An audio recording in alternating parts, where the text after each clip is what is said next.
I'm Brett. And I'm Alice. And we are the prosecutors.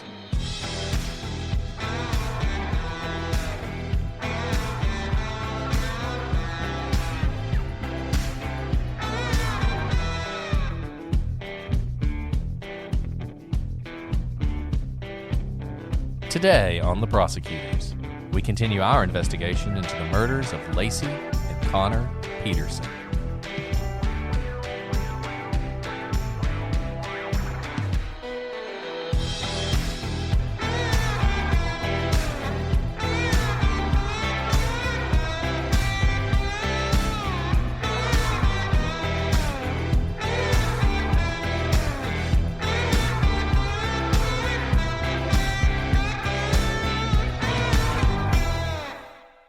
Hello, everybody, and welcome to this episode of The Prosecutors. I'm Brett, and I'm joined, as always, with my superior co-host, Alice. Thanks, Brett. That was really nice. Now, I'm not saying superior to who. I know who it's to. If people want to assume that you're superior to me, that's fine. I'm fine with that, but I'm just throwing it out there. At least it's not inferior. Thank you very much for that. Exactly. No, we are co-hosts. We are equals in this endeavor.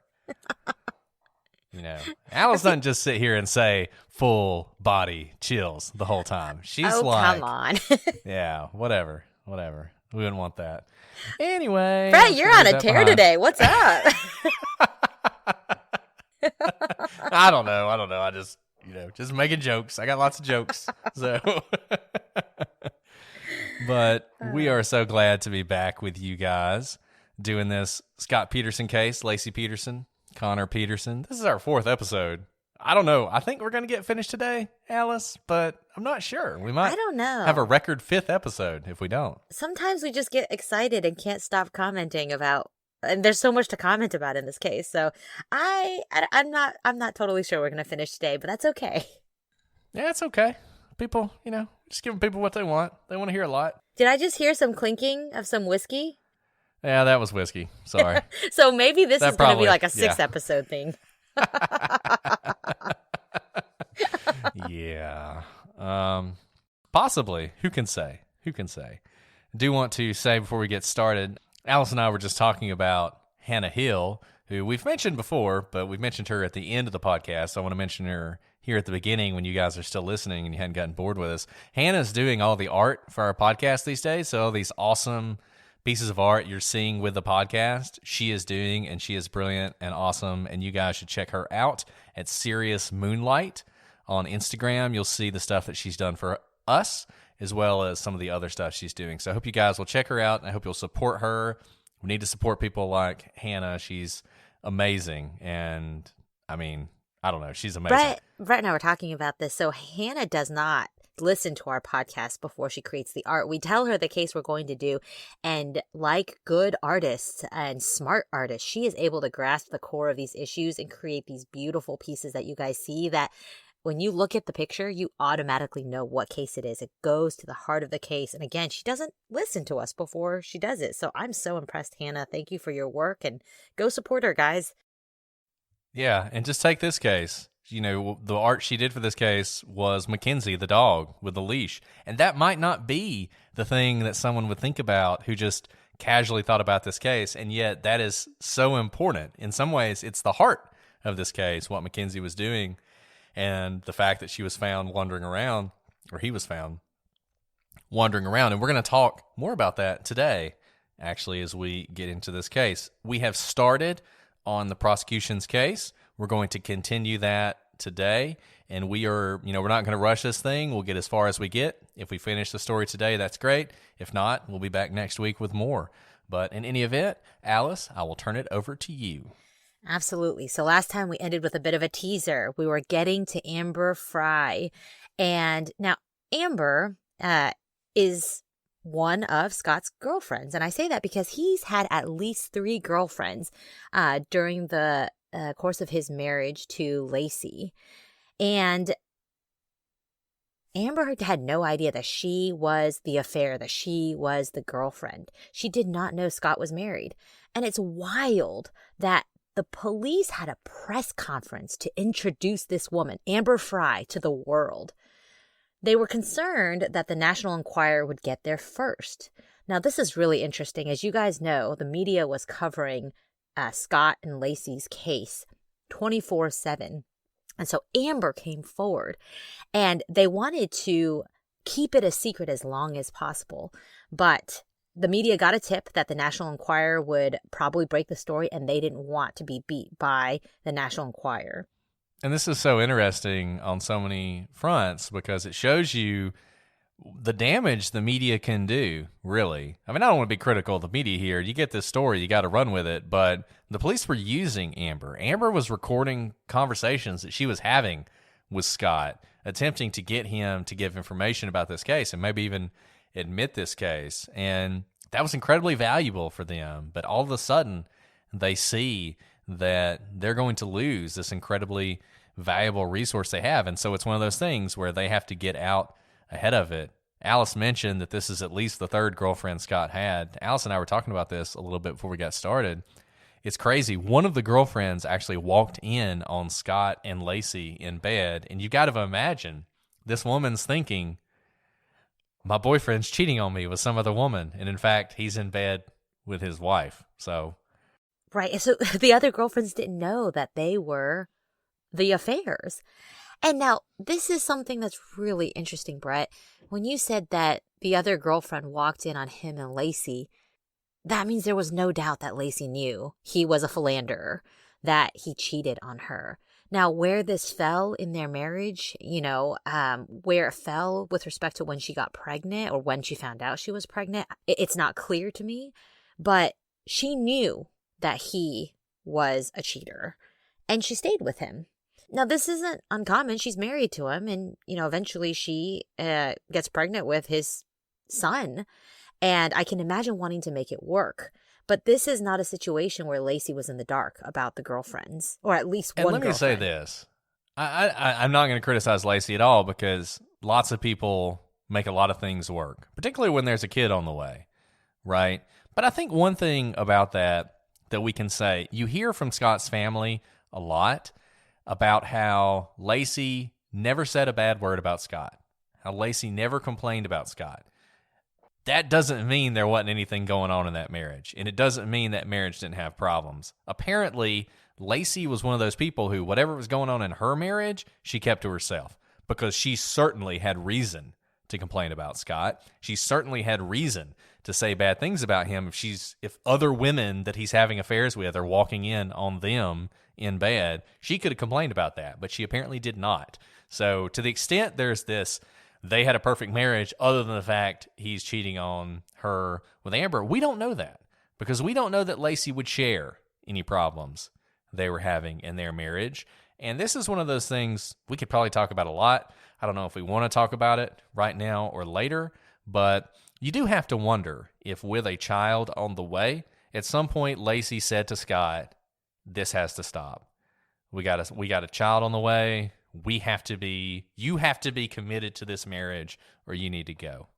And Brett, I've known of women friends and guy friends who've had this conversation.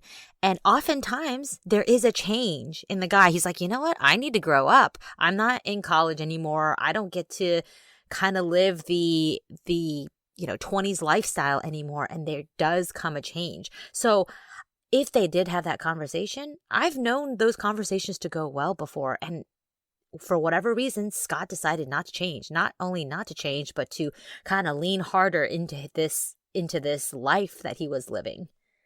So Amber gets introduced to the world through this press conference. And what we found out from that press conference is that Amber met Scott through a friend who told her that he was perfect for her. Apparently, Scott had hit on her friend, and we talked about this earlier, Sean Sibley, at a trade conference. But Sean was engaged at the time, and so Sean wasn't interested. Still, it didn't stop them from having a conversation about Sean's favorite sexual positions. And Scott also told Sean that he had once loved a woman, but he'd lost her. So Sean told Scott, I have a perfect person for you. And that's when Sean introduced Scott to Amber. So after hearing some rumors, Sean reached out to a friend of Scott's in early December to see if he was in fact married. And that friend told her that she'd need to talk to Scott about that, which is a very weird response, Brett. I think the friend either worked for Scott or worked at the same company as Scott and maybe didn't want to be the one to say, yeah, he's married. No, I agree with that. I just mean, if I were Sean and Scott's friend told me that response, I would be like, oh, dang, he's really married. I would not think, oh, there's some, great deep story about this. But anyways, Sean then calls Scott and confronts him about this issue of whether he's married. And Scott admits that he lied to her, but he's adamant that he's not married. Instead, that's when he says the fact that he's lost this woman that he once loved. Now, that's a pretty vague word as well, that he lost her. It doesn't indicate whether there's been a death, there was a breakup. It's just vague. I mean, what do you think of that when you hear the word, I lost her? Yeah, I'm not sure what he was doing here. I don't know. If you told me that you lost someone, my assumption is they are dead, right? I mean, typically, I don't know that people say, if they get a divorce, I don't think someone says, I lost my husband. I think they say, I got divorced. So when he's telling Amber this, Sean confronts him, and so he feels like, well, I have to tell Amber now. I have to tell her something. This whole, I lost my wife, and this is my first holidays without her, I'm thinking, his wife died. He's a widower. This is going to be really tough for him. He's going through his first holidays, thinking about the love of his life who's now passed away. I mean, that's what I would be thinking, and I think that's certainly what Scott intended for Amber to hear when he said that. Yeah, no, absolutely. So, like you said, Scott tells Amber that this is going to be the first holidays without his now lost wife. And Scott also told Amber that he was going to Europe over the holidays. And he carries on this ruse, as you've heard the timeline before. He calls Amber and pretends that he's in different airports in different cities. So now Amber is no dummy, and she begins to figure things out when she watches the news. Before we get to that, I want to talk about the timing here, and I'm curious what you think about this. We said at the beginning, I think the very first sort of intro line I did was, did Scott kill his wife, or is he the most unlucky man in the world? Because if you think Scott killed his wife, then you have him telling Amber this is his first holidays without his wife, that he lost her, right? And that he's going away to Europe. So he's going to be out of pocket for a while. And that sets up perfectly with him murdering his wife before the holidays so that he is without her during the holidays, and being in a position where Amber's not going to think it unusual if she doesn't see him for a while he's taking care of this. Now, on the other hand, if it's just an affair, of course he needs to be away on the holidays because he has all these obligations as a family man that he's not going to be able to see Amber on Christmas, for instance, because he's going to need to be doing stuff with Lacey and her family. I don't know what you thought about that, Alice, or which way you think it cuts. I mean, it's hard not to be shaded by what we know happens ultimately, right? And we'll get to this, but we do know that Scott calls Amber from the candlelight vigil for Lacey. And I mean, even if you were pretending, even if you were just making up the story about being abroad because you have family obligations, that is very different from calling from your missing wife's candlelight vigil to continue this lie. A lie has to end at some point, especially when you realize you are a national story splashed all over the news. And we're not going to play the hours and hours. I think there's 29 hours of calls. If you want to listen to them, you can listen to them. I don't know if we'll play them all, but maybe we'll play this one. Maybe it's worth listening to because I want all of you out there who are married to imagine this. Look, we got lots of different fans in lots of different places, and I'm sure many of you are in different places in your life. Some of you are probably in marriages that are unhappy. I'm sorry about that, or relationships that are unhappy. A lot of you may have children. A lot of you may have children with people who maybe you don't necessarily like very much, but I bet you like your kids. And I just want you to think about if you were in a situation where your child, forget about Lacey. Maybe Scott doesn't like Lacey. Maybe he doesn't love her anymore. Maybe he doesn't care about her anymore. Maybe he cares so little about her that if she died, he wouldn't care. He's like George in Seinfeld. When George's wife, she's licking the envelopes and she poisons herself and she dies. And it's sort of, I don't know, it's probably the worst Seinfeld storyline. But in any event, George, he sees this as like freeing him from having to be married. Maybe he felt that way. But how many of you feel that way about your kids? How many of you feel about your kids with your ex-wives, your ex-husbands that way? I'm going to go with none of you. I'm going to go with all of you love your kids with everything you are, and you probably loved them, when they were 8 months in the womb and a month away or 2 months away from being born.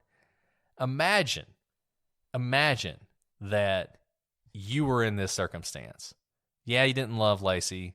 Yeah, you were in a relationship with somebody else. You like that person better. But now the mother of your unborn child is missing. Would you be physically able to do what Scott did? Would you be able to carry on this ruse with some other woman when your son is missing and maybe dead somewhere? I mean, if it were me, I don't know what I would look like to the outside observer, right? Like, I can't tell you that. And we talk about this all the time. I don't know what you would see from me. I don't know if I'd be crying. I don't know if I'd be stoic. But I'll tell you what I couldn't do. I could not call my girlfriend from the vigil for my missing wife, the one who's 8 months pregnant, and talk the way Scott talks. I could not do that. I could not accomplish that. I just couldn't do it. It would be impossible for me to pull that off. Yeah, the flippancy and airiness in his voice is... he's got to be the best actor in the whole world. I'm gonna mark it right here for the purpose of this. I think that's right. We're going to play this right now. I want you to listen to this. We'll be back in a second. Hello? Baby? Yes. Amber? Can you hear me? Yeah. You can? Yeah, hey. Oh my goodness. What's I found a quiet place. Pretty good, huh? That's really good. Oh my god. It's like been all this crazy static and stuff. I'm like, so frustrated. I know, I've been trying to solve it. It's working. Amber? Yes? Amber? Oh. Oh, stop. Amber? I'm right here. Amber, you there? Yes. Amber? I can hear you. Hey. Yes. Okay, there you go. I'm talking. Okay, I'm like, stay still or something. I know. I got moved to make it work. How was your New Year's? What's that? How was your New Year's? It's good. I'm just, everyone's in the bar now, so I came out of the alley. Quiet alley. Is that nice? Yeah, it is. I can hear you. Very good. It's pretty awesome. Fireworks and everything. The Eiffel Tower.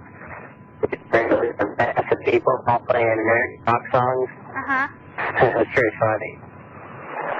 Well, that's good. I'm glad you guys decided to go out. Who? Oh, definitely. I can never remember your friend's name. I know Jeff, but you always say from Swan something. Koala. And then we have Pasquale, a friend of ours from St. Up. Uh-huh. Oh, he's there too? Pasquale, yeah. Good. Did you make your New Year's resolutions? What was that? Should be. Should be? What should my New Year's resolution be? Oh, I don't know. That was my question. Never. Oh, I didn't think of that. I'll tell them something good. Yeah, you have to tell us something good. So where are you headed? Well, I don't. Did you get my message? No. You didn't get. Did you leave him? Yeah, Wait, I left you a message because I was like, well, I hope you at least get that. But I was going to, or the San Francisco thing didn't work out, so I'm probably most likely going to go later to Sean's. Are you there? Hello? Hello, are you there?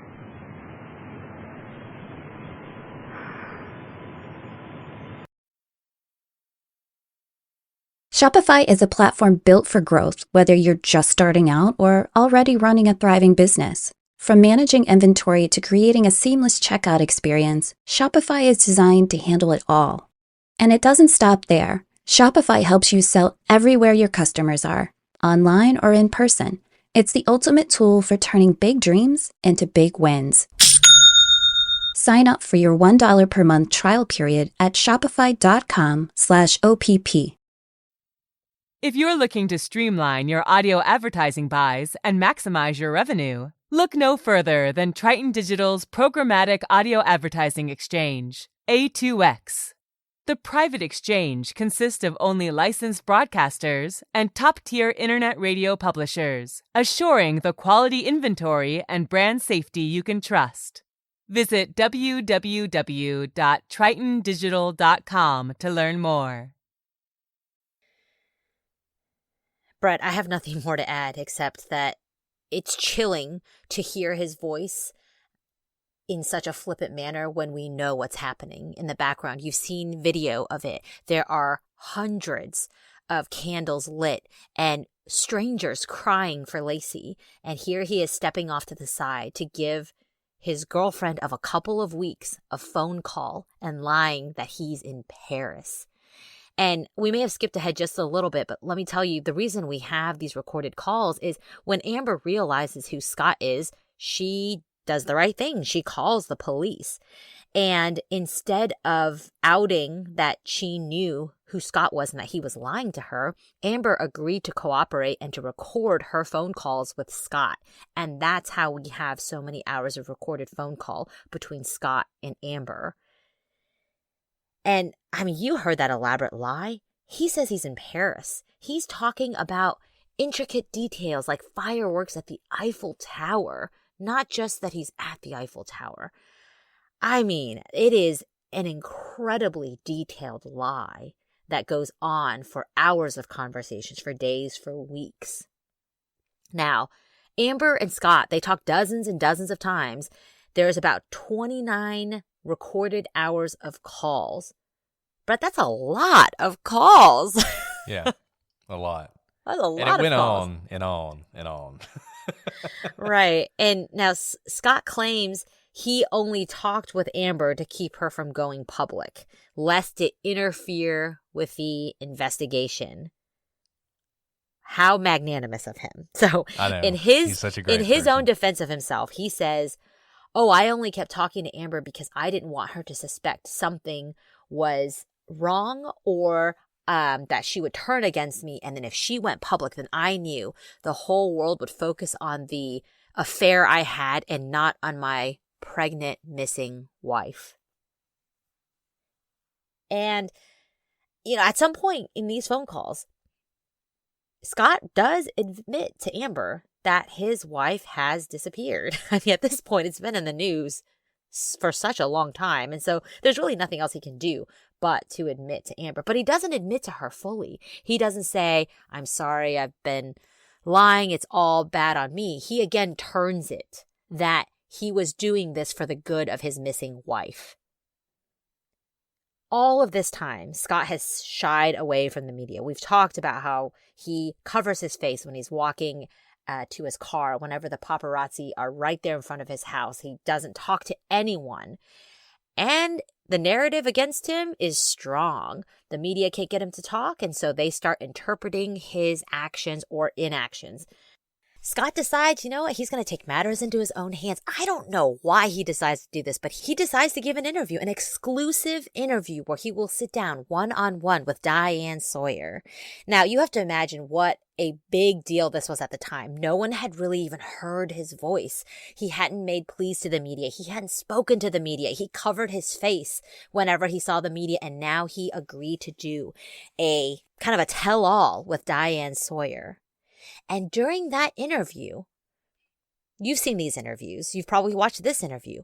It's close-ups of Diane's face and Scott's face. And people are analyzing every tick, every blink, every sideways glance of his. And before we get to what he talks about, Brett, I think at this point the narrative was so strong against him, he only had things to lose by giving this interview. You know what this reminds me of, Alice? What? And we've seen it. We've seen it a dozen times. It's the guy who testifies, right? Yeah. Who is getting crushed, just crushed, because all the evidence is against him and he's obviously guilty, and his lawyer is like, whatever you do, don't testify. And he's like, nope, I'm going to testify. And you've seen it before. They believe they are so slick and so smooth and so smart and so manipulating that they can get up there on that stand and convince a jury, who are you going to believe? Me or your lying eyes, right? Who are you going to believe? Me or all that evidence? Obviously, you're going to believe me. That's what it reminds me of. Somebody who is so confident in their own ability to manipulate other people that they think, if I just get a moment to speak, I'll be able to convince everybody to be on my side. That's what it reminds me of. You're totally right, Brett. I hadn't thought about that analogy. And you know what? I don't think everyone, you always have the constitutional right to testify. You also have the constitutional right not to testify against yourself. Now, I have only ever seen the situation where someone testifies and does what you just explained. They think they can win over the jury against all the evidence. They are very full of themselves, and they are usually very guilty based on the evidence of the crime they are being accused of. I have yet to see someone take the stand who I believe their story, that they were innocent. Now, that doesn't mean everyone we try is necessarily guilty. I just mean the ones who take the stand are so full of themselves in the sense that they have gotten things their way their whole lives. They've been able to get away with affairs and talk their way out of getting into trouble time and time again. And they think that this jury trial will just be another example of them being able to smooth talk their way out of it. And I've yet to see it be successful. Right. No, I think that's right. And we see that here in this interview with Diane Sawyer. Right. And so, of course, this is after the Amber Frey revelation. And so Diane asks, you were having an affair. This has a lot of implications. People automatically go to think you killed your wife because you had this girlfriend that you loved and you wanted a life with her. And Scott says during this interview, he lies. He says, no. I told the police on the very night that that Lacey disappeared. They interviewed me and I told them I have an affair. But the reason I wanted to keep it quiet, again, he says, it's to protect the investigation and to keep the attention on Lacey. Now, here's the thing. We have video recording of his interview with the police on December 24th when Lacey disappeared. And Scott was asked point blank during that interview if there were any problems in his marriage with Lacey, and he answered no. Now, a detective would later testify that he asked Scott if he had a girlfriend, and Scott also said no. The detective did not include this in his very detailed reports, which we've talked about before. If you leave something out of your reports and it becomes an important part of the story later, the defense is going to hammer on it at trial, and that's what the defense did here. Now, here's probably what happened. It didn't seem important at the time. They didn't know about Amber Frey. They didn't know there was a girlfriend, so there are so many details to put in a report. This ended up being a really important detail. And to distinguish this from what we said before, because I like to stay consistent, we really hammered this in the Michael Peterson case, because in that case, you had these these homicide detectives who showed up at Michael Peterson's house and said that they saw dried blood. And this has become a big thing, that there was dried blood, and that means Kathleen Peterson had been dead for a while because the blood had dried, but they didn't put that in their report. That's an incredibly important fact, and it's a fact that they would have recognized as incredibly important the moment they saw it. It's not like this. Like Alice said, whether he had a girlfriend or not, him saying no, it's only important if he's lying. So you can understand them not putting it in their report. And the other thing is, whatever was in the report and whatever was asked, we have this video. Did you have problems in your marriage? I mean, the detective could have been more specific, But if Scott doesn't think him having an affair with another woman when his wife's eight months pregnant is a problem in his marriage, then that tells you a lot in of itself. This, again, you're right. He reminds me of those who decide to take the stand, defendants who decide to take the stand, and it's obvious they're lying, right? It's obvious to the jury, it's obvious to us, it's obvious to the judge, and even to their own counsel that they're lying. He knows that the police make reports of their interview, and so he knows he told them something different than he's telling Diane Sawyer on national television. Why does he do that? Because I think he's used to lying his way out of things. A lot of people who lie think that no one checks behind them, and oftentimes people don't, right? If you tell your boss, I can't come to work today, my kid is sick, most of the time no one's going to call your house or your pediatrician to make sure your kid is sick when you take a sick day. And so a lot of people are used to lying. It just rolls off their sleeve. And I think Scott is used to lying all the time. He's been getting away with it for years. Right. For years. And even when he's caught, there don't seem to be consequences. Exactly. So another thing that I just want to address, when we said we were going to do this on Twitter, there were people who said this was all about emotion. People convicted him on the basis of emotion. They convicted him because they didn't like the fact he was having an affair, and that was all emotion-based, and it had anything to do with whether or not he killed Lacey. And that's just not true. This is not emotion. It may evoke emotions in you, and it should. But what this is circumstantial evidence of someone who, number one, lies with ease, number two, has no apparent concern for his wife or his child. And I just want to continue to distinguish this from what people often point to, which is the outward show of remorse or concern, the crying or the not crying, or the being stoic or the not being stoic. This is not that. This is something so much more fundamental than that. This is not about emotion. It's not about how you feel about the fact he was having an affair. It's about the fact that he was having an affair, that he was able to act this way when his wife was supposedly missing, that he was able to lie with this amount of ease, both to Amber and the detectives and to Diane Sawyer and everybody else. That's what this is about. Not Scott's a bad guy, therefore you need to convict him. It's not that at all.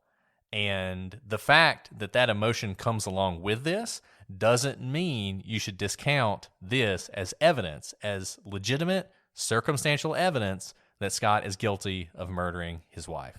Absolutely, Brett. That's a great distinction to draw.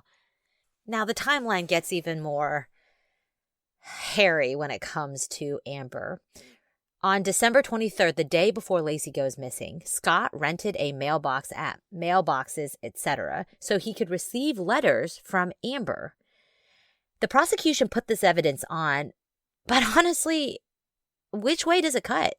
See, if Scott were planning on killing Lacey the next day, or even that night, why does he need a fake mailbox? Couldn't the mail just come to his own mailbox and no one would catch him? But also, it's possible that Lacey learned about Amber somehow that night, and that's why the murder happened when it did. So it may have just been the timing. Maybe he rented the mailbox on December 23rd. Maybe she saw the receipt for mailboxes, etc., and said, "Why are you getting a mailbox? We have a mailbox at our house. Are you having an affair again?" And maybe when things got heated, he decided, now is the time to act. So obviously the prosecution thought it cut in favor of their story, which is why they presented it. But I'm not sure it's very clear cut. And that's what's so difficult about this case, is that there are so many facts that could cut one way or the other. Yeah, I think about, and I don't know how much you know about the Chris Watts case, Alice. It's a case that I never want to do, and we are never going to do. It makes me too sad. It makes me too sad. I don't know as much as I should, just because it makes me too sad. Yeah, we're never going to do that case. So if you want that case, sorry, we're never doing it. That was a case that I started watching the documentary with my wife, and like 3 minutes into the documentary, she was crying, and we stopped watching it. So I haven't actually seen the documentary. Those of you who know Brett's wife, like, he's the softie in the relationship. Right, absolutely. She's like the Iron Lady. but she just couldn't do it, and I didn't want to, frankly, I didn't want to do it either. And there's so many similarities between Scott and Chris Watts, except Chris Watts was a really bad murderer, and he was never going to get away with it because, frankly, the way he disposed of the bodies, if he disposed of the bodies in a little bit better way, maybe he could have gotten away with it, but he was never going to. But we know so much about what happened in that case because eventually he cracked, he broke, and he told us what happened. Scott's never going to crack. He's never going to crack and tell us what happened. So we're never going to know those details. And that's one of the reasons we have so many holes that we don't necessarily have in the Chris Watts case. But I think it's similar if you can if you take out everything Chris Watts told us, there's a lot of similar circumstantial evidence in both these cases. So we don't know. It's possible, frankly, maybe not even that unlikely that some point on the 23rd or early on the 24th, Lacey discovered something that triggered this murder. I think that is highly likely.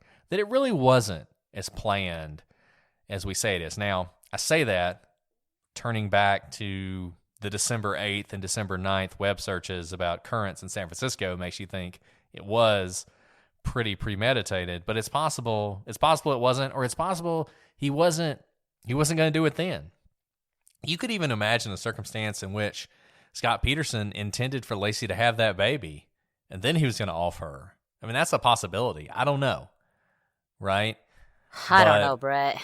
It's hard to say. It's just impossible to say what exactly happened. And it's one of the strongest points for the defense that we just don't know what happened on the 23rd and the 24th, what would have triggered this murder, how the murder would have gone down, and the sort of individual steps Scott would have taken. We talk about this all the time. The best story wins.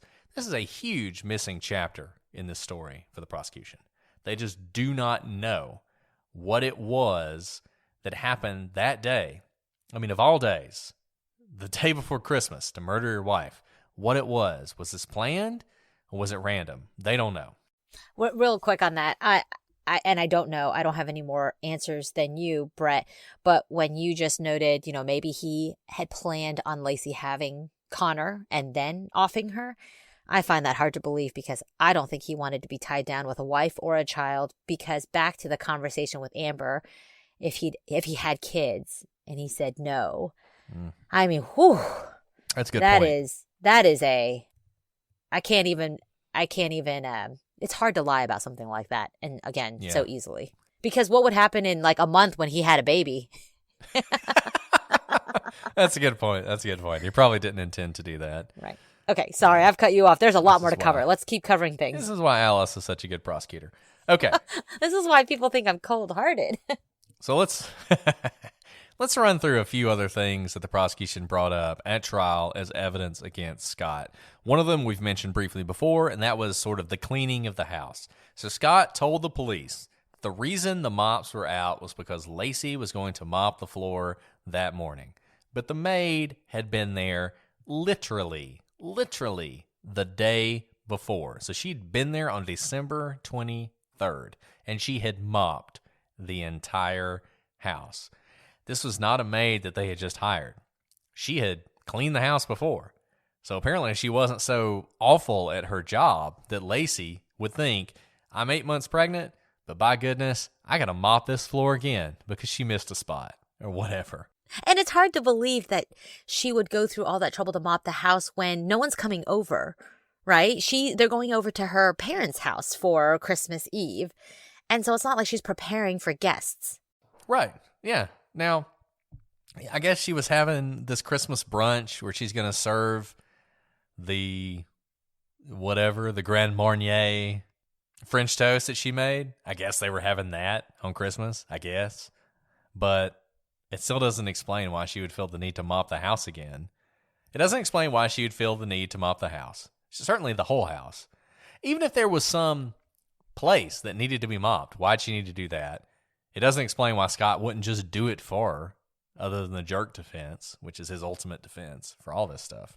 And it doesn't make any sense. We're not stating the obvious here. The reason this is an issue is that obviously it looks like maybe Scott was mopping up a mess of perhaps killing his wife, some sort of struggle. But here's the problem. Even if you clean up blood or you clean up things with bleach, whatever sort of cleaner you use, forensics can be done on it to see whether you used it to clean something like blood. You may not be able to find the blood, but you can find the cleaner and be able to tell if there's been cleaning done. And Brett, what'd they find? They found nothing. Yeah. Nothing. And typically you'll find something. Now, it's possible. I think the most likely story here, if Scott killed his wife, is he strangled her to death, or smothered her to death, and in an abundance of caution, wherever he murdered her, he mopped.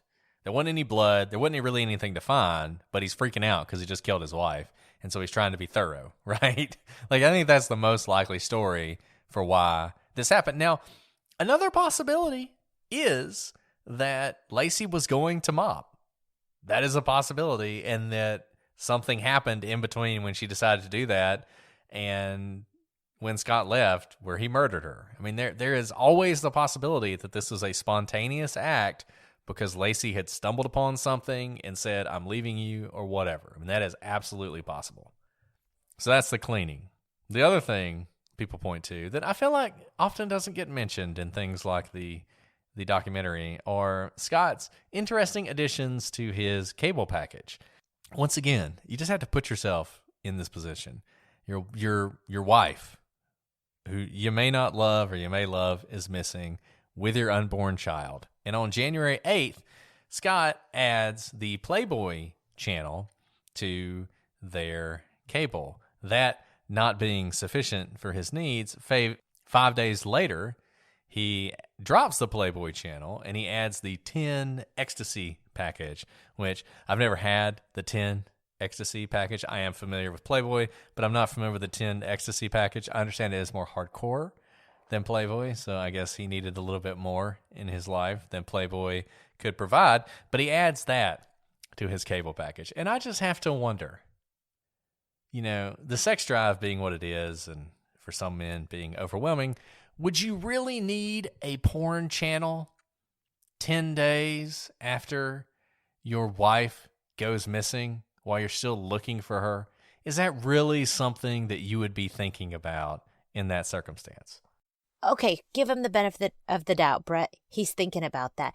But by adding it, so if this is something he wanted, he could have added it before. But the reason you don't add it is your wife will find it and say, what the heck, man? We are not paying for this and you're not watching this with me in the house. So if you're adding it to your cable bill, there's the thought that you don't think Lacey's going to come home to find this added to your cable bill. And can you imagine if she had been kidnapped by some satanic cult, which we'll get to that later, and had escaped, and she comes back and Scott's added the 10 ecstasy channel? I mean, wouldn't you be pretty pissed off? Like that was what your focus was on while I was missing? Yeah. Yeah. Like there's a lot of things to be mad about. I'd be like, you didn't mop, you went boating in a boat that I didn't even approve you buying, and you got the 10 ecstasy package. We have a lot of explaining to do here. Yeah. Not to mention Amber. I mean, Amber's just Not like an to mention additional element. But oh my goodness. Yeah. The prosecution brought this porn in, right? How did they get this in? Did they say it was 404B evidence? Did they actually get to present this? Because my initial thought was, this is a great fact, but they didn't. They did. This is They motive. did. Sorry. Alice. Oh, okay, motive. Well, no. I don't know if it was actually motive, but Right. I don't know how to get it in. All I have to say is, wow, that was quite the call, because when I first read that fact, I thought, great fact for the prosecution, but that would be really hard to come in because it doesn't really go to motive, right? And not really. It just goes to show what a crappy person he is, but it doesn't really go to anything about the crime. And honestly, it's probably more prejudicial than probative, but it was let in. Yeah, that's a great question. I'm not sure how it came in. I'd have to really dig in, I think. There were a lot. I mean, in this case, we're talking about 404B. For those of you guys who missed our 404B discussion, when you have a trial and you're trying to introduce evidence that is not directly related to the crime. So it's not the gun, it's not photos of the crime scene, it's not your fingerprints or DNA, but it's something not directly related. You have to tie it to the case somehow. And if the only connection is this makes you look bad, or this will have an emotional effect on the jury, or, you committed a crime before, so you probably committed this one, oftentimes that doesn't come in because we don't want the jury making emotional decisions based on bad things you did in the past and say, well, if he ordered the 10 ecstasy channel, he must have killed his wife, right? You don't want that. So you have to do something, you have to introduce it under something called 404B, which is a rule of evidence. And essentially it sets out the instances in which you can bring that kind of stuff in. So it shows things like motive or means or absence of mistake or something tied to the crime. So it ties this seemingly unrelated thing actually into the crime. So one example people often use is you have somebody who's on trial for a bank robbery. Say they committed a bank robbery before. You can't necessarily bring that in. You can't say, well, they committed a bank robbery 10 years ago, so they must have robbed this bank. There's no round up the usual suspects and tag it on the guy who's the bank robber because we have a bank robbery. But imagine if the person who robbed the banks always wore a clown mask when they committed these robberies. And it's the exact same type of clown mask. And they committed 10 clown mask robberies and they went to jail for 10 years. And then 10 years expire, they get out of jail, and there's another robber who commits a robbery wearing a clown mask. Well, if you try that person, you could bring in all those prior clown mask robberies because even though they're not directly related to this robbery, they show that this is how this person does it. This is their means. This is how they commit this crime. And so you could bring that in.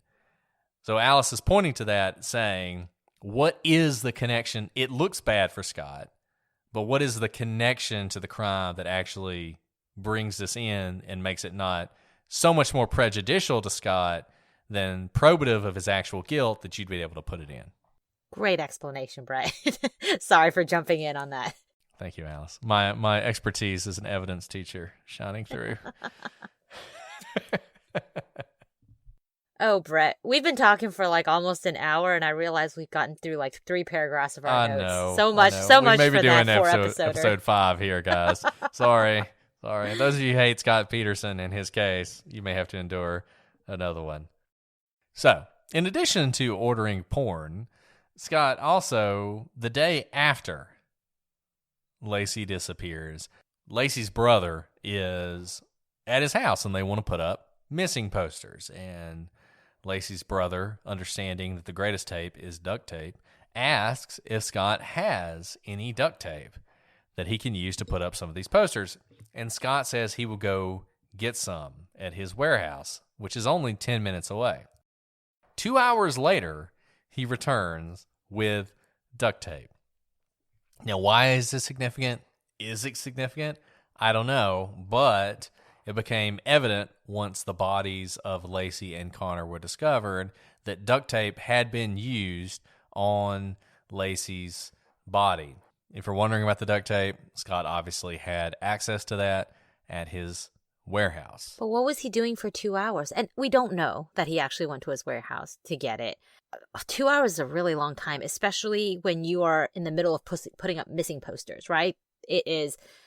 Time is of the essence, and to be gone for 2 hours. I say that because he says he's going to his warehouse. Maybe he does go to his warehouse. Maybe he takes the time to clean things up. I don't know. Yeah, but this, frankly, goes into Scott's general behavior during the search, which is another thing the prosecution put on. So you had one witness who testified that he actually followed Scott from the volunteer center where they had set up to search for Lacey during the search.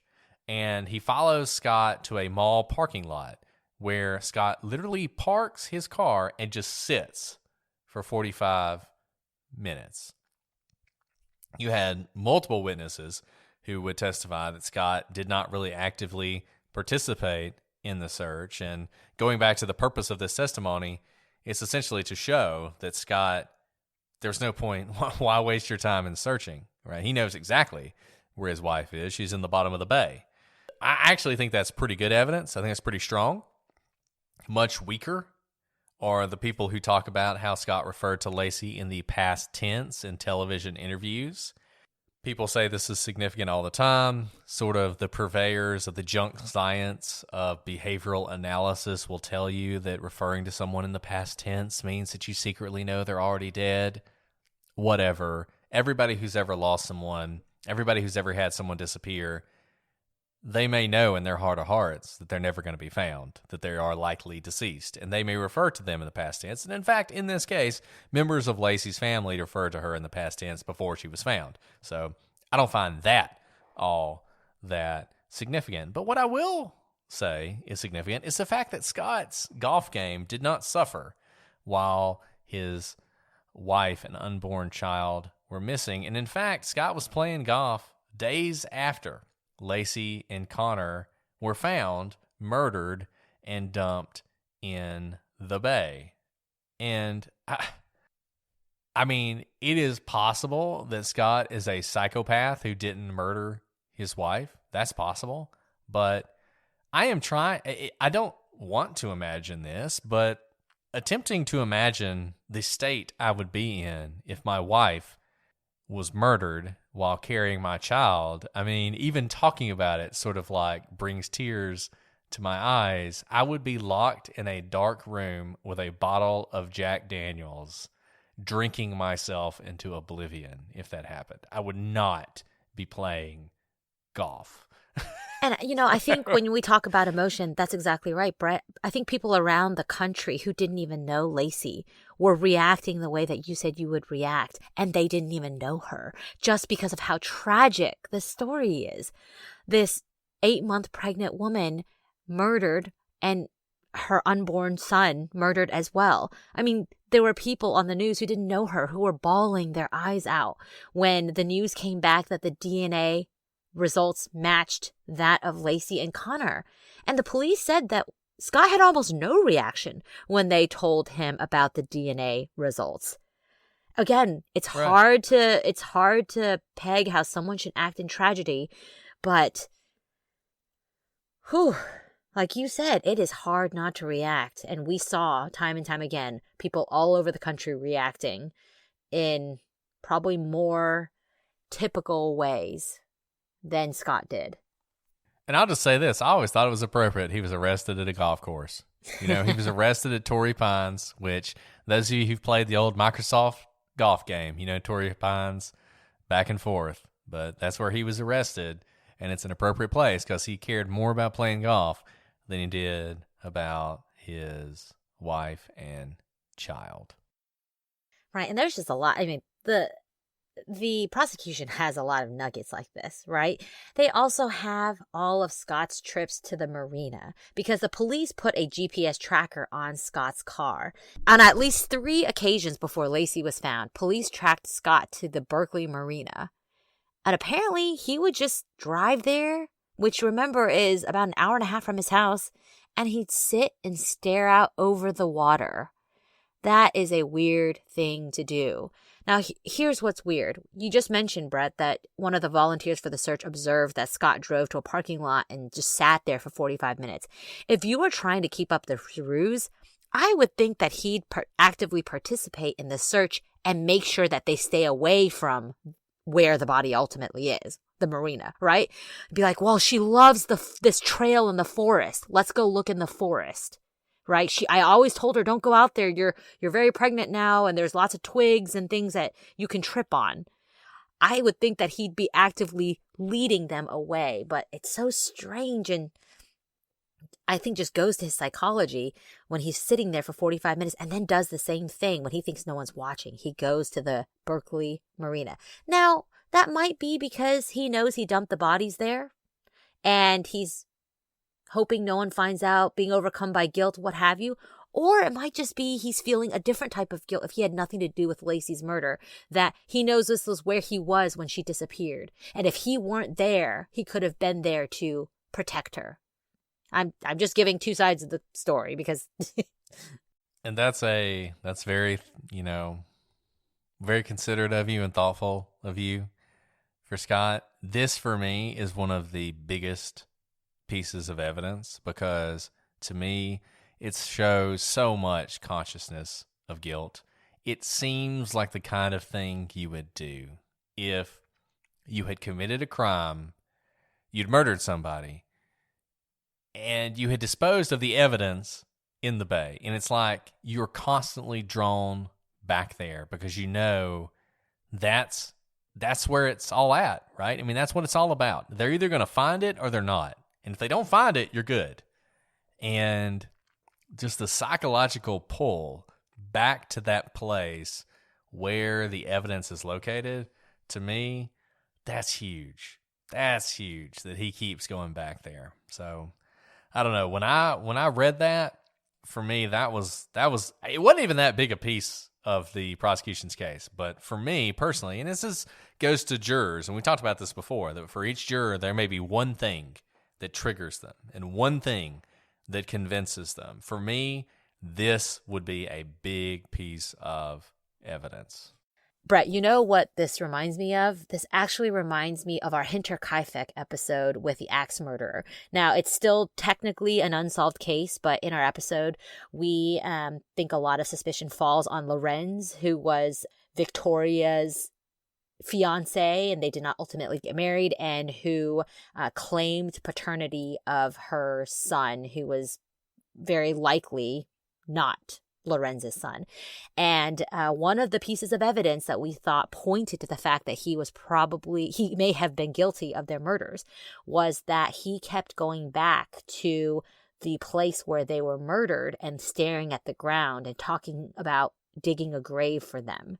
Exactly. Yeah, very similar. I mean, and that's the thing. Scott's not a murderer, right? I mean, he's not like inherently a killer. We don't know that he's ever killed anybody before, and he probably hadn't ever killed anybody before. So no matter how committed he was to doing this and whether he did it or not, it would have had a psychological impact on him, and he would have done things on the basis of this murder.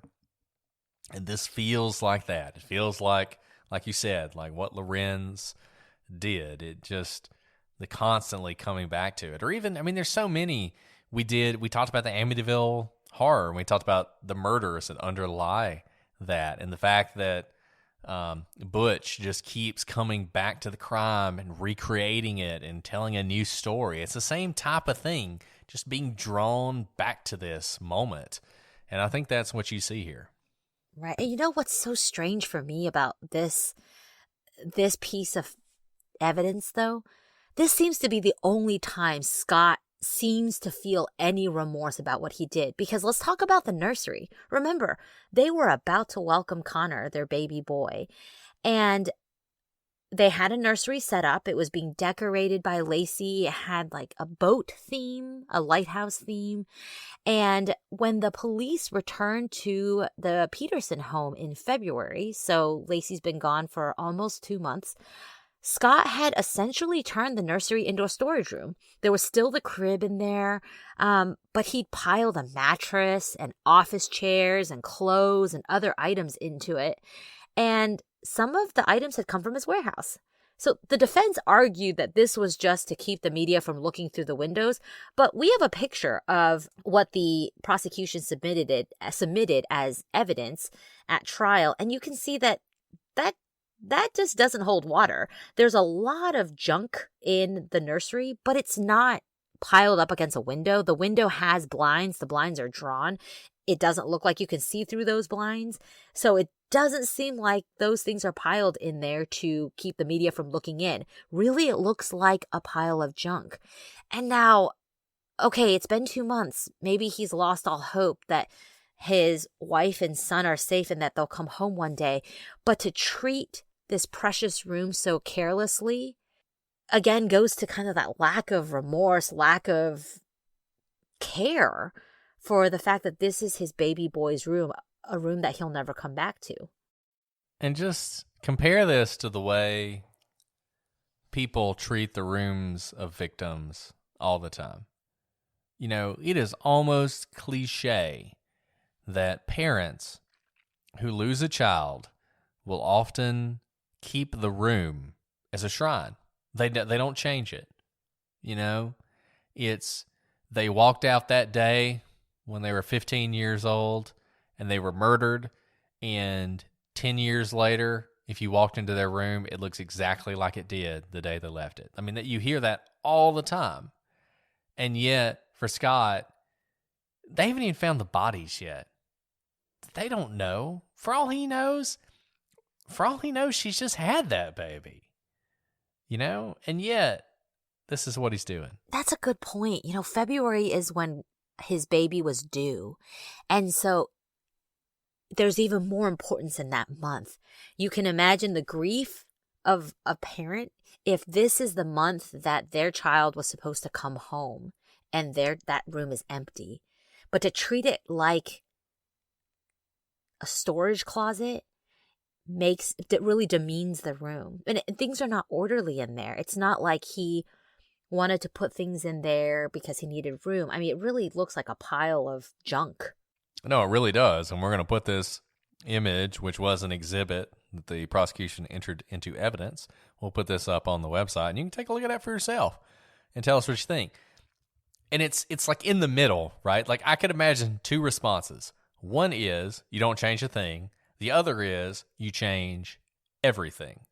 Like the room is like completely different. I could imagine that response. That's a rational response. I don't even want to think about this as the nursery. I'm going to change everything. He doesn't do that. It's just piled full of junk. That's all it is.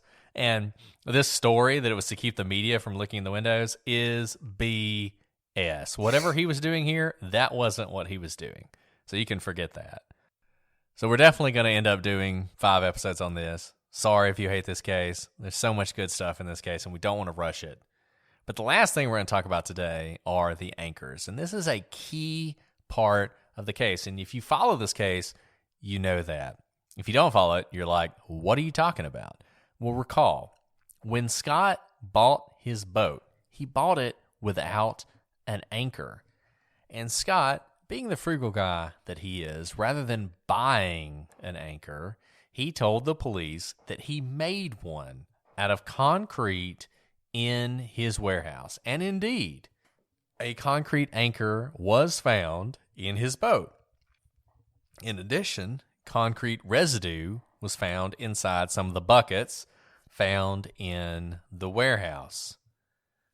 Now, here's the rub.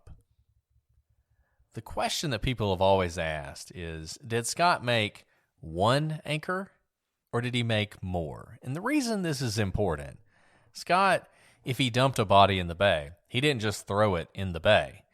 He would have weighted it down. And in fact, the way the body was found supports this.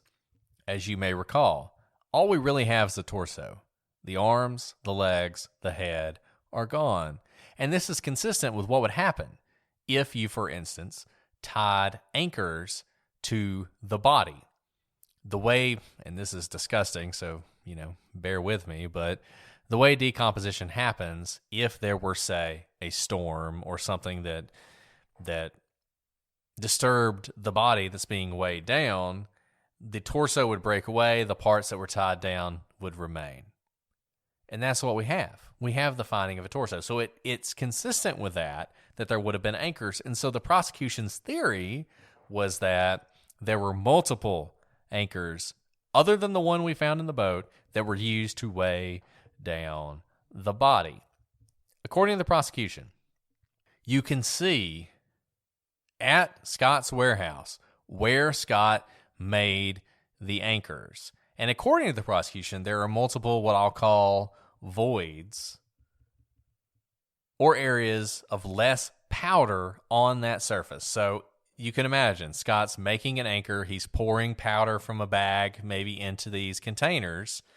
The containers would be sitting on the board. If you look at the board, there are places where the containers are sitting. The prosecution introduced into evidence a photograph of this board with these voids. We are going to put this on the website, and you can look at it for yourself and see whether or not you believe you can see these voids. Now, a lot of people don't see them.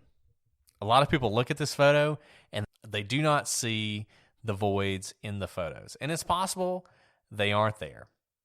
It's possible as well that the photos don't really do them justice, and it's much easier to see them with the naked eye. But the police testified to it. And if you look at this picture, there are numbers on the board that are meant to represent where the voids are. And if you look at numbers 35, like I said, this is going to be on the website, 35, 36, 37, and 38, I think that you can clearly see these circular indentations where these anchors were made. If you've seen the documentary, you know that there's a big deal made about what Scott did with the excess concrete that he supposedly used to make these anchors. In the documentary, there's this big moment where one of the defense counsel is talking about Nancy Grace and how Nancy Grace said, what happened to the extra concrete? And they went to Scott's house, and there is a spot, a hole near his driveway where the concrete is. And that's what Scott always said, is he used the excess concrete to fill that hole. And there it is, right? However, not so fast. And that's a big moment in the documentary. I mean, you saw that, right, Alice? And they make this like a big moment. Oh, yeah. No, I was like, oh, dang. That's a good defense. I got all excited. Defense. Terrific defense, right? And you might think if you hadn't spent untold amounts of time reading the transcript in this case, that's a big deal. But prosecution actually called an expert in concrete. Yes, they do exist. To the stand to testify about this very issue. And that expert testified that the concrete near the driveway was not consistent with the concrete used to make the anchor. Rather, it was similar to cement used by Scott to put in a fence post near where the concrete was found. So essentially, concrete is a bunch of, you can make concrete a lot of different ways. Some of them will have larger like rocks in them. Some of them won't have rocks. The concrete used to make the anchors did not have these larger rocks in them. The concrete used to set the fence post did. That concrete was more consistent with what was near the driveway than what was in the anchors. Now, the defense also called an expert. We've talked about dueling experts before, and here you have it.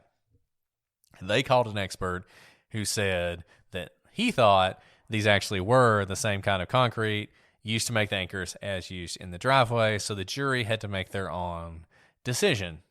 But I do want to say, to the extent the documentary led you to believe that this was never put in front of the jury or this was some big aha moment, that's not true. The jury heard this information, they heard from two different experts, and apparently they came down on the side of the prosecution expert. And remember, the things that they get to think about, you can use your own logic, right? It makes sense if you are doing a home improvement project to have some excess concrete and to think, where do I dump this? It's kind of like when you cook and you have like oil or fat, right? You can't just pour it down the drain. It'll clog up your drain. So you have to find an empty bottle, put it in the bottle, wait for it to dry, and then throw it away that way. It's kind of like that with concrete. You can't just throw that concrete in the middle of your driveway. It'll dry and then you'll have this big lump. So it makes sense to look around your house right from where you are within eyeshot and think, there's a hole right there. Why don't I just dump it there? It won't create problems for me. It's a whole nother issue to be 10 minutes away at your warehouse and have extra concrete and to think, I have this hole at home. Let me drive all the way home 10 minutes with messy concrete, because your hands are probably messy too, and risk getting concrete all over my car and on my steering wheel to take it home to fill a hole that probably could be filled with a number of things, doesn't have to be the concrete I have 10 minutes away. Now, you can imagine that might be what the jurors were thinking when they determined that it was more likely that this concrete was different, right? It might be that at the end of the day, they're like, I don't know, concrete is concrete. But from my own experience, why would you drive 10 minutes to dump essentially excess concrete? He didn't mix the concrete for the purpose of filling in a hole. It makes perfect sense that if he's using concrete 10 feet away from the hole and he's got some extra, he's going to use it to fill up the hole. That makes perfect sense. It fits what the expert said. it makes sense. Like I said, it's dueling. You can read these two experts.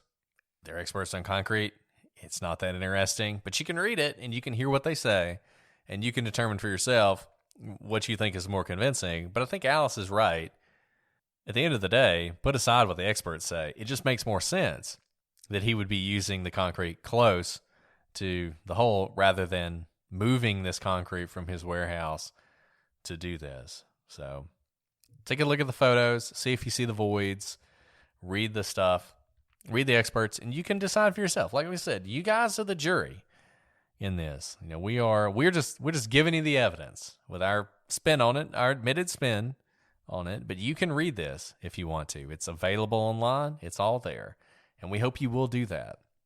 So look, we have spent a lot of time on this case, but this is a huge case. I mean, we're talking a multi-month prosecution with a lot of twists and turns, and it's a case that people are really interested in. So we wanted to do this right, and I think we are doing it right, and I apologize to you if you're just not interested in Scott Peterson. But we are going to finish next time, one way or the other, even if we're here for a while. Next episode will be our last episode. We'll get through the prosecution's case. We'll talk about the defense case, and we'll let you guys know what we think about this case. But you've heard enough that you certainly have thoughts. Hit us up at prosecutorspod@gmail.com. Prosecutorspodcast.com is our website, at prosecutorspod on all your favorite social media sites. If you guys listen to this and you hated the ads, you can always join us on Patreon for ad-free distribution of our website, of our episodes.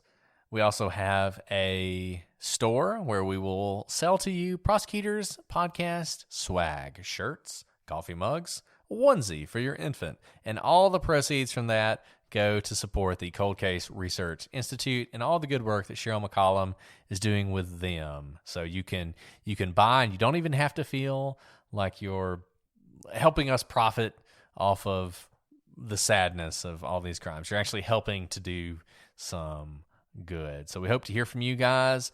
Let us know what you think. Keep leaving those 5-star reviews on Apple. We read all of them, and we often share them with each other, particularly the bad ones, but that should not inspire you to leave a bad review.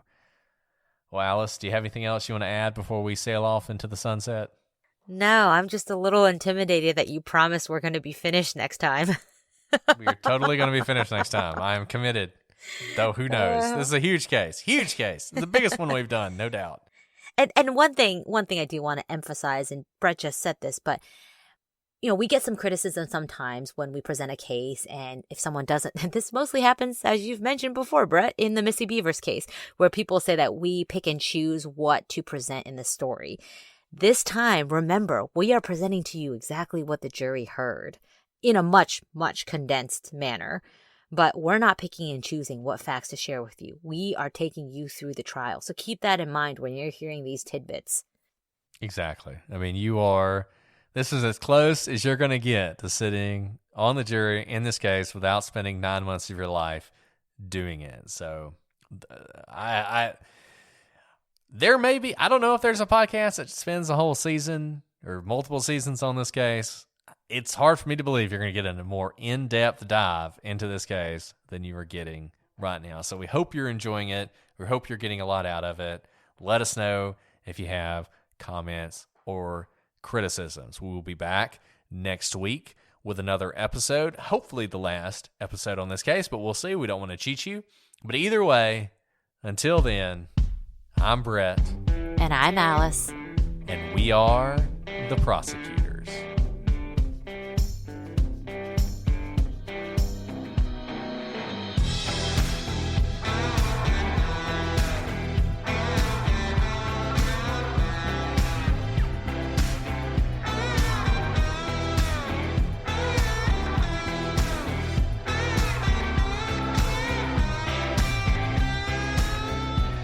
Doing great. I love hearing the clink of your alcohol.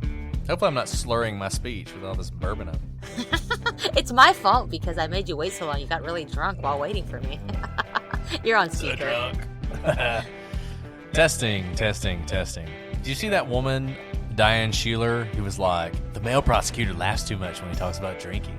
Drinking is very serious. You shouldn't laugh so A much. lot of people say we Oh my laugh too goodness. much and don't take the cases seriously. Oh, I'm like, I am so okay, sick of whatever. that. It's like, stop listening. Just Yeah, stop don't listening listen. to us. And like, I laugh so I don't cry.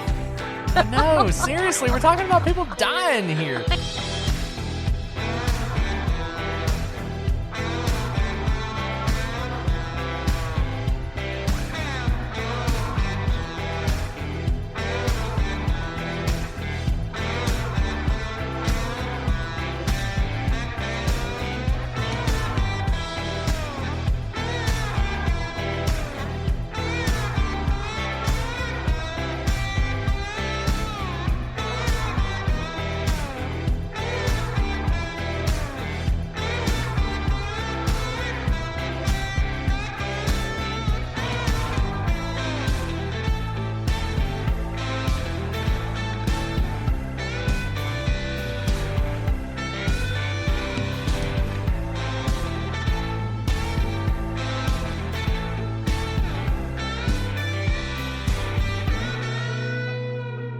I know it's See, terrible. what do you want? And then another child was killed. I mean, come on. I know. It's like incredibly depressing. Yes. We're not a comedy podcast. It's not like we're like, ha ha ha, they died. Ha ha ha. You know? We'd be the worst comedy podcast. Okay, anyways. Sorry.